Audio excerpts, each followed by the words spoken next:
Today on Sonoran Living Live, extraordinary outdoor spaces. Before a pool took over most of the backyard. Today, we check in on a Tempe backyard that stole the spotlight on HGTV's Landscapers Challenge. Today, 3 years later, we check in with the homeowner and the Valley landscapers behind the awesome transformation for tips on turning your backyard into a desert oasis. Hope you're enjoying this gorgeous morning here in Arizona. It has been so beautiful, perfect for maybe heading outdoors. So this morning we are continuing our special series on extraordinary outdoor living spaces. This one, Kaylee, is so special it received national attention on HGTV's Landscapers Challenge. It's the Tempe yard of Sue Jimenez, in fact. And it was transformed by a local landscaping company. Today, almost 3 years later, we are going to see if it's still looking good. Hi everybody, I'm about to walk into the backyard of a Valley celebrity. This woman was chosen from a host of others to appear in Landscapers Challenge. Well, her backyard, that is, taking center stage. It is so beautiful. How is it to see yourself on Landscapers Challenge on HGTV? Oh, it's great. It is really great. It's fantastic, really. And it's been a couple of years now. Well, it's been 3 years since they've done the yard. Describe your backyard before. Well, before a pool took over most of the backyard. And then besides that, it was cool decking.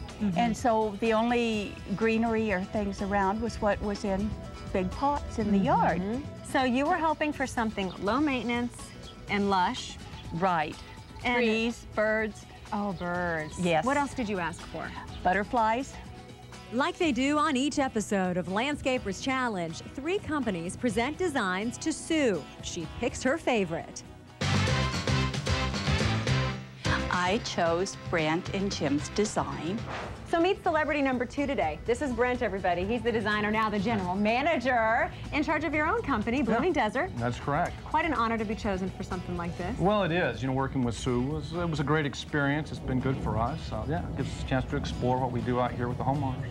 It's interesting to see how you've created it. I guess we should let everybody in on the final results. Should we part the waters here and let everyone see? Yeah, absolutely. Tell us what we're looking at and really your plan behind all of this. I love the different, just like kind of the mounding here. Yeah, we had several elevation changes for, you know, obviously just accenting some of the lower growing plants. And then as you see across the yard here, we've got spaces for, you know, seating. Sue entertained some, and we try to keep that on one elevation. And one thing that was important to Sue was that she had, you know, the sound of running water, and we incorporated her water feature pump that she had, you know, before we ever showed up. So that was her own piece? It was.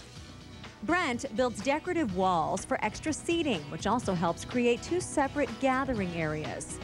I'm feeling all the senses. We've got these chimes going, we've got the water going. She talked about wanting butterflies and attracting those to her yard. How did you accomplish that? Well, there's just a few species of plants that you try to work with, and you know, to accommodate that. Well, obviously the hibiscus here will attract that. Some of the lady banks will actually bring in some of your hummingbirds. Okay. You know. So, and we've got some water features that bring in some of the birds. Brent also builds a covered porch for comfort and plants sisu trees and ficus nitida for more shade. Finally, the hardscape. Brent uses a pattern of 90-degree angled pavers to make Sue's shallow yard feel spacious. Do you have one change you wish you could make right now that you wish you would have done differently? Well, we're just so good we don't ever have to look back on those things. Tracy, it's sheer perfection. Yeah. There isn't anything that I would change other than maybe a plant or 2 less of lantana and something else, but that's minor.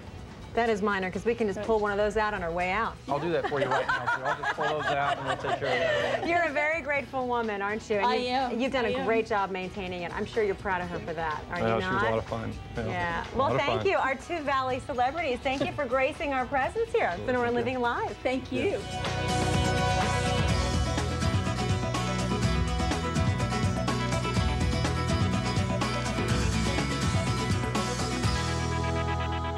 There you go. And if you would like to have Blooming Desert come on over to your place, log on to bloomingdesert.com or that number 480-756-9100. Kaylee? Oh, that was neat.